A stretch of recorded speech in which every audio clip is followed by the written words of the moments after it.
Hello again, my MMA true believers. This is Jason Burgos for Sherdog.com, and I'm joined tonight by a man a week away from a key moment in his young career. He competed last year in Dana White's Contender Series, and while victorious, he did not receive a contract on that night. Now, he once again will step into the octagon on a Tuesday night, looking to score the opportunity that eluded him a little over a year ago, and that man is the 8-2 Jordan Williams. Jordan, thank you for talking to talk to me now, just like a week or so away from this really big second foray into the Contender Series. Yeah, man, of course, no problem. Thanks for having me on the show tonight. It's my pleasure. Now, first, talk to me about your path to MMA. You know, I saw you wrestle since second grade, which is pretty wild for me, and pretty awesome. Were you always a fan of the sport? You know, was that always a goal to eventually get into MMA? You know, or was it more of a thing like your amateur wrestling career finished, and then this seemed like the next best transition? What's your story in terms of bringing you to MMA? Well, yeah, like you said, I started wrestling at a very young age. Second grade is when I first stepped onto the mat. And my transition into fighting wasn't even my idea. It was a friend of mine. He was my best friend. He's my best friend, Dylan, and he had been training at this gym that was literally almost right across the street from me. And we were competing in college wrestling, and I had a deal with UC Davis, and UC Davis said you get a 3.0 for one full year at a junior college instead of the usual 2-year deal. He said that I will get a full ride scholarship. Nice. I was like, okay, cool. So I get a 3.0 the first semester, and also I get a phone call from the head coach, Lenny Zaleski. He's like, hey, sorry, we can't honor our promise. You know, we're cutting the wrestling program due to lack of funds. I was like, what? All right. So at that point, I had already started fighting. Like I said, a friend of mine, he told me that I should start fighting because they really liked him, and he had been fighting or wrestling for like half as long as I have. Like, you know, they like me because my wrestling skills. I know they're really like, you should come in and try it out. Yeah. So I did. I tried it out, and I fell in love with it right away. And when I was falling in love with it, like that thing that happened with UC Davis popped up, and they said we can't afford your 4-year scholarship. So I just decided to transition to fighting instead of teaching wrestling. Did you have any fighters that you liked, you know, growing up at all? Maybe not in MMA, maybe in boxing like that. Any kind of fighters that inspire you, that you even, you know, feel like inspire you now in your fighting career? Well, back then I really was amused with the Anderson Silva fights. I remember clutch fights that he had. I always loved his striking and what he did, and then that memorable moment when he tapped Chael Sonnen with that triangle choke in the last like 10 seconds of the fight. I was really excited for that. Yeah, I mean that was like one of my favorite. I mean, I hated the fight as it's going on. Oh, he's gonna take it down. Oh, come on, stop the takedown. Oh, he didn't stop it. Oh, he's gonna lose. He's gonna lose. Yeah. And then he that triangle choke at the end and fucking came up with it. So that's one of my fighters that I really enjoyed. That helped me, you know, realize that that'd be cool. This would be cool to get into it. Now, going into your career, you've competed for Bellator twice, getting stoppage victories in both fights. Bellator is a promotion that always seems to be in need of rising talent, yet it seems you were not offered a multi-fight deal. First, have you ever been told by Bellator's officials, you know, why you didn't get a deal? If not, do you have any ideas why? Because that's crazy. You got two stoppages, a rising star, you're on a Contender Series. Clearly, people know how good you are, how talented you are, that you didn't get a deal with them. Yeah, no, there's a little bit of question that rises up in my mind. Like, is it because I'm a diabetic? Is it because, you know, my management told them after each one of those fights last year after my Bellator fight, I did have a Contender Series fight Yep. on a late notice, but it was right. It was like within a month after that fight. So maybe my management had said, "Hey, like we're like, let's just do this free agent contract to them, so that because we're keeping his options open." I don't know. Before this last Bellator fight, that was the case. I wasn't really too vocal about it, about my plans after Bellator, because I like to stay in the moment and take Mm-hmm. it one fight at a time.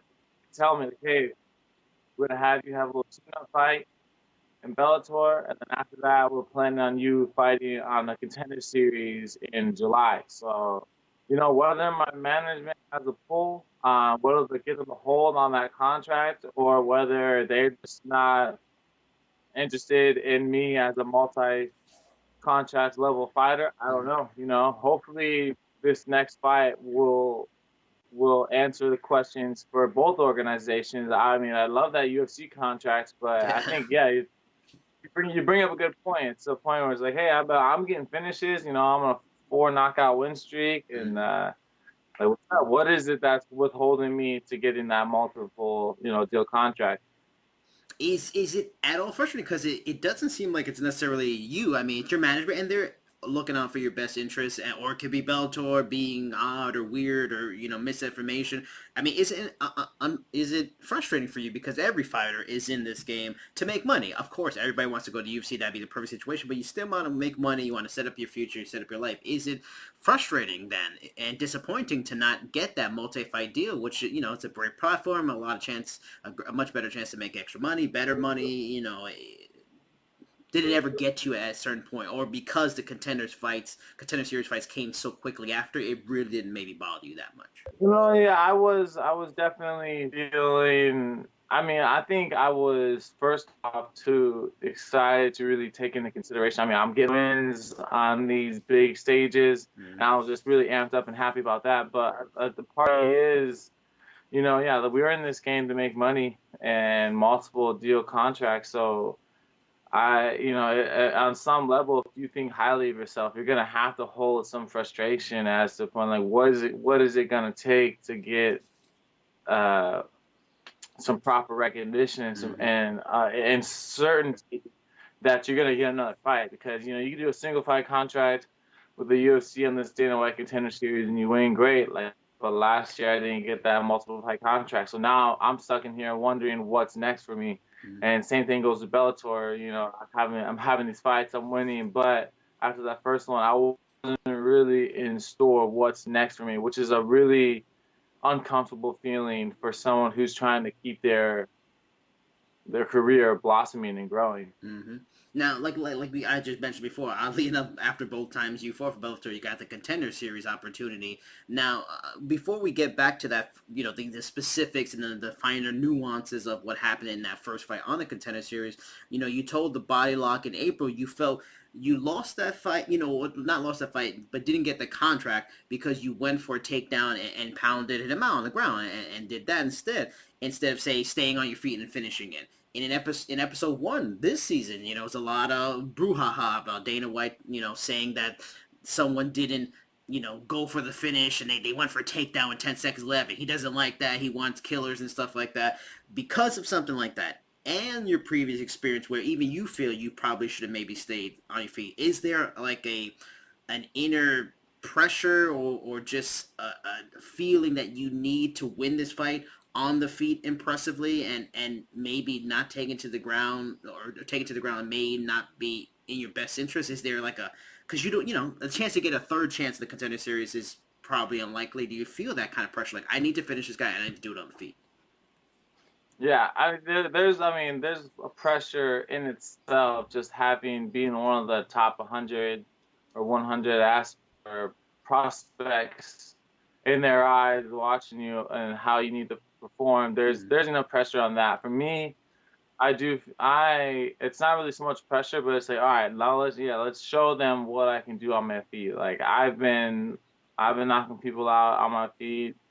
I've been getting stand up finishes. I was in the last state of mind. It was my ego, like I said in that other interview. It was like, I I was a better wrestler, and this guy tried to wrestle me. He was a striker. He's all talking to the the pre-fight interviews of how he's gonna head kick the hell out of me and he's gonna do all these things, and and then I was beating him on our feet. I was striking with him. And I was out striking him, and then so the striker turned into the wrestler, and that's where I was like, oh, you want to wrestle me? I'm the wrestler, so it's not. It's just I think it's more of like not letting my ego, take the mic and just let my skills really speak for itself. And last time I didn't really have that good of a dancing partner. This time we watched plenty of film on Ramazan, and he looks like a really good dance partner. We're gonna have a really good show.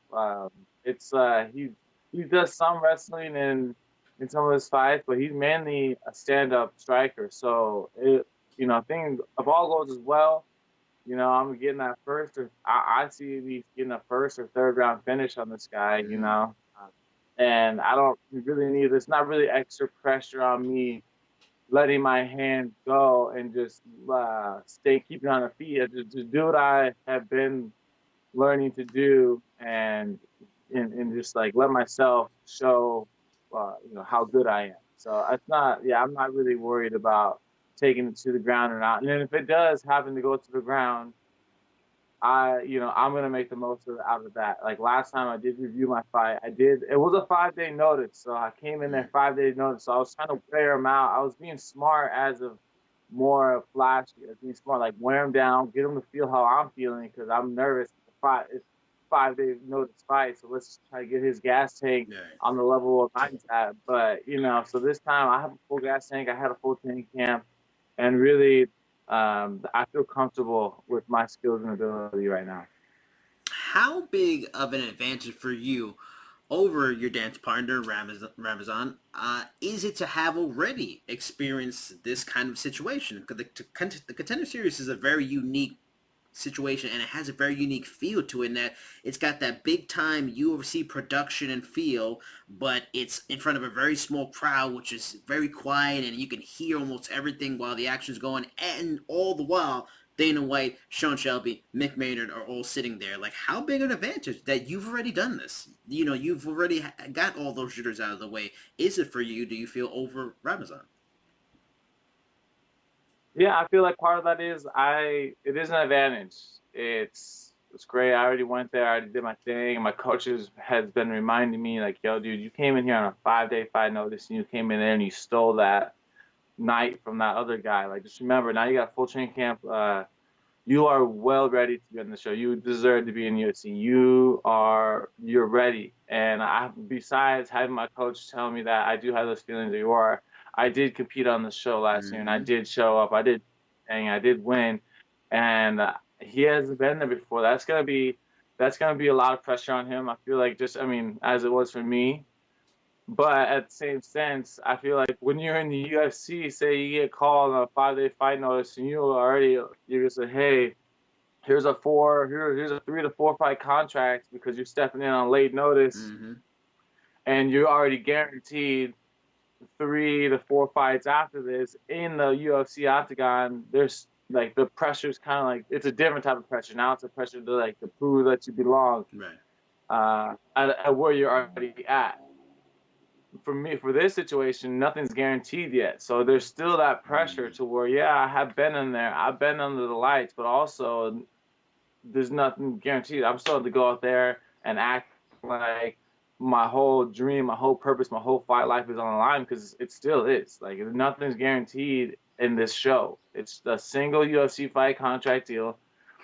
You're right. All those are going to be able to watch.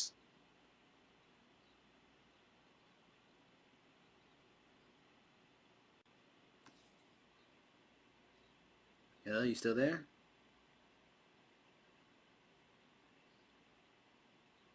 Hello, hello. Hello, hello. You there? Can you hear me? Yeah. Can you hear me? Yeah. Let me hang up the call and then I'll recall Hello? you. Okay. You can hear me good right now? Yeah, I can hear you good. No, my girlfriend, she called me and she so I'm sorry, man. She, It's okay. Let me girl. let me just make a note to do an edit there. We could just keep going on it. Into the next question. Do you, because I'm glad you talked about things like the pressure and feeling like everything is online, because I just transitioned right into the next question I had, which is this, is this the most pressure, the biggest fight by far of your career, and it has a little weight to it? Or do you feel like you feel confidence in yourself? Yes, this is tough. If you don't get this, you probably don't get into the UFC, but you've been on the Bellator, do you feel, okay, you don't want to put too much on it because you feel you're still good enough? You feel that you will be on a big stage in the near future for multiple fights, so do you not want to put too much and have that mental drain, or are you putting a mental drain and you fight better like that? It's it's a perfect give and take in that question. I still put pressure on myself, Mm-hmm. like, this is, because every fight I feel like this is the fight of your life. You gotta go out there feeling like this is the win, but this really is the fight of my life, and so I hold that mentality in my mind until I start to feel a little bit overwhelmed, and then I start drawing it back like, hey man, like man, remember you're the shit. So it's like, it's like you want to push yourself and tell yourself that, like, hey, this is a big deal. You got to put everything into this. You want to Mm-hmm. every step. People are counting the underdog. You want to tell yourself that all, like, the whole time until you start to feel a little bit overwhelmed, and then you step back and be like, hey man, like, pressure makes diamonds. This is what we came here to do. Like, this Mm-hmm. feeling, this heavy heart feeling, is the feeling why we're in this game. So that question is, like, I believe I keep a healthy amount of pressure on myself, but when I start putting too much pressure on myself, then I just started to remind myself of why I've gotten this opportunity and why in the first place. Talk to me about your diabetes, because that's a story. That's a big story of your life, which I read you found out about 9 years ago. For the people that only have a basic understanding of diabetes, because I really don't have a strong understanding. I want you to inform me and give me some knowledge on it. Talk to me about, like, what makes type 1 that you have different than other types, and how it affects you on a daily level, and why being an advocate for it and the success you can get and your success can bring further advocacy, why it's important to you. Right. So first, the difference between type 1 and type 2 is type 1 is hereditary based, where you get diabetes. It sparks later on in life because of Mm. lack of quality diet. I mean, I was in shape. I always ran. I always Yeah. did workouts. I did not get diabetes from lack of exercise, but I do feel like lack of dietary knowledge did help Mm. spark it at the age of 19. I mean, we're like in high school, we would, after a track meet or after football practice or after some sort of sporting event, the bus would stop. We all of us would stop and get fast food somewhere, which is not a good replenishing Yeah. meal after doing a bigger workout, A right? total teenager thing to do, But type 2, right? Exactly. So the difference between type 1 and type 2, besides that, it's hereditary, and besides the fact that type 2 is from life choices and lack of Mm. exercise and lack of dietary necessities, getting those nutrients, especially magnesium in your diet, Mhm. is type 1 is where your body doesn't produce any insulin at all. Like, in lymph Wow. nodes in my pancreas, my pancreas is so inflamed to where the lymph nodes stopped producing insulin. Wow. And type 2 is where there's so much fat or in the way where your body becomes insulin resistant. Wow. So where your body just, it's the normal amount of insulin that it's producing, it's still producing it, but the normal amount it's producing is not enough. Mm. So they give you metformin to help you release more, or help that the insulin you are releasing is an effective amount. Whereas type 1, my body doesn't make any insulin at all. I need to do self injections every day, every meal, Wow. to make sure that the blood sugar crystals. So there's sugar crystals that run through your bloodstream. And what the insulin does is it breaks down those sugar crystals so that where the blood can travel to all the parts of your body without hurting them. Mm. So without it, you have large crystals of sugar that are running around in your bloodstream, and it's charading and shredding the inside of your body from the inside out. So that's why it's considered also an autoimmune disease. So And as far as the second part of the question is, like, you know, what it means to me, like, you know, to be doing this, right. it's been like this motion or this movement of me being a fighter, it's bigger than me. I get messages all the time from people trying to just telling me like, hey man, like I just thank you, man. The doctors have been telling me my whole life that I can't do this. I can't play football. I can't. This little girls telling me they can't play tennis. It literally, it's like it brought tears to my eyes. And this little girl, I did a speech at the American Diabetes Association, and she was just like, she was holding one of my championship belts, and she was just like, "You did this?" I'm like, "Yeah." Like this is your belt. Like, Yeah. you fight. I'm like, yeah, I fight. This is my belt. These are my belts, you know, and like, you know, I won these. And she was like, I could just see the blueprints of what she was able to do in her life changing, because she was told, just like me,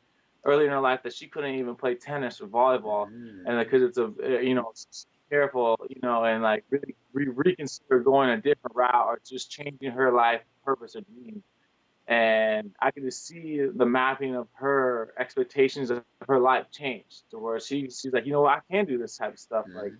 this guy's over there fighting, and so, you know, I am gonna do this. I am gonna do that, and it was just a beautiful thing to see her level of confidence change. So that's really my main motion, is not only obviously to make fame and fortune off this. I mean, come on, we live in a capitalist society, and you know, we have a little bit of ego. So I mean, yeah, I want to get my name out there and be known as one of the greats. But really, this motion is bigger than me, to where I want a lot of people to know that I'm a walking example of just keep on pushing, just keep on fighting for your dream. And no matter how uncomfortable or um, how much struggle it might be to chase it, Mm. because it's the feeling that you get once every fight is a win, that it just feels so rewarding. It just acknowledges that what I'm doing is right, and Mm-hmm. that this is bigger than me and my wants. I gotta do this to help make sure other people are doing out there and doing what they want to do.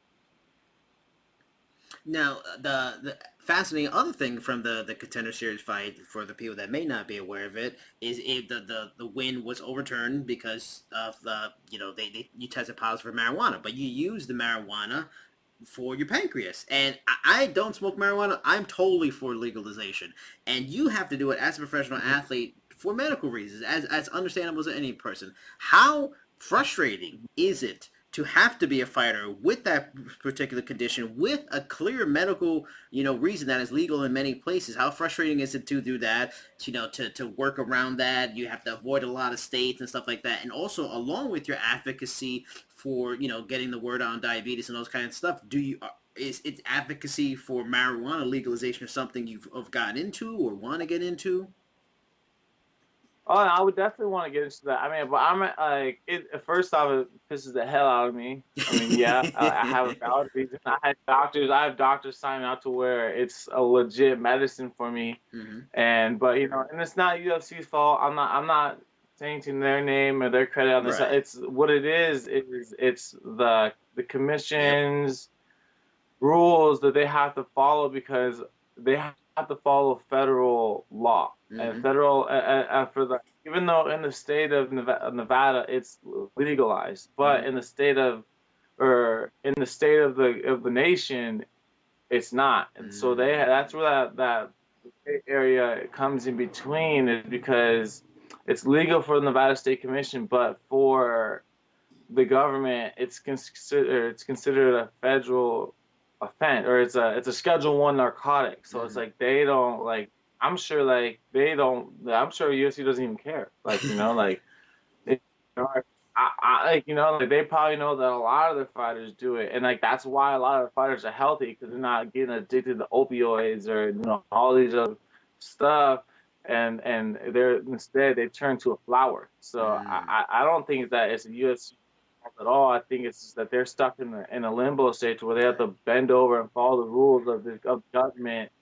But hopefully, yeah, that changes. And at the same on that same note, I would love to be an advocate to promote marijuana. They have my promotion. I mean, I love that. And you know, as far as me going out and being pissed and going on you know, stuff like I'm still at a point where I don't want to have that emotion like destroy my career. So you know, I gotta be smart about what I say and how hard I say it. Hmm. But yeah, I definitely don't think that marijuana is a bad thing. And I believe and I know in a heart that that's why I'm still able to do what I do today. So I always like to end conversations on finding out just more about the person and what they like to do that has nothing to do at all with fighting. Obviously, you smoke marijuana, but you do it for medical reasons. But it's not too bad on a side level too. Has some good things. What do you like to do that has nothing to do with fighting? What's some of your personal passions? Are you a big gamer? Are you a big movie fan? You love music. You love to cook. You have a stamp collection. You're a bottle cap collector. It's something that will make people go, "Whoa, Jordan's into that." That's actually pretty cool. You know what? I I like to draw a little bit. I mean, I grew up. I love Oh, drawing. Haven't drawn that much. I actually drew out a couple of the ideas for a couple of tattoos that I have. So oh, like, and I was nice. able to give drawings to my tattoo artist. He's one of my sponsors, and he's been able to recreate that and help you know do that. But as far as right now, man, I really I haven't. I don't really even have time for hobbies right now. I got this new dog. I'm chasing a dream, right? Yeah. And I have this new puppy dog. He's 9 months old. Little pit bull, cutest dog you ever see. Uh-huh. Nicest dog you ever meet. And I've just been like, you know, taking him. I like to go on hikes, but mainly like my outdoor activity has been based along with about him where he can go. You Hmm. can't really go that far on hikes yet before he overheats and he gets tired, and I'm like carrying him back. But you know, I go longboarding with him. We're training. We're training right now to help get his pulling his strength down, and like he'll so we go longboarding. I'll get on my longboard, and Yeah. he'll pull me. He'll try to pull me.